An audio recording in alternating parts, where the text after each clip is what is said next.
अस्सलाम वालेकुम। आज हम लोगों को बनाना सिखाऊंगी जेली। अरे अभी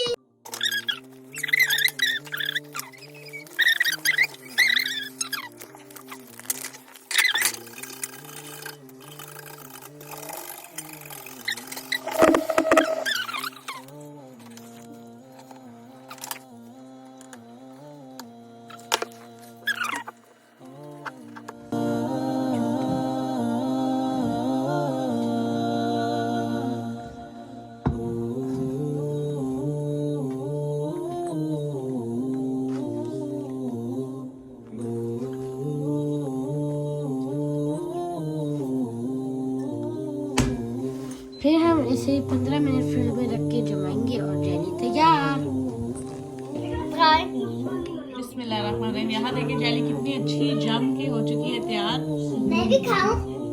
फिर मैं खाऊंगी। हाँ मेरी कहाँ है? तुम्हारी नहीं है। आगे के बाकी दो कहाँ? देखा मैं हाँ की वो मेरी कहाँ? मैं खाऊं। अलीना भी दो मजे की है। मैं ये तीनों खाऊंगा कि तुम बची नहीं। आपने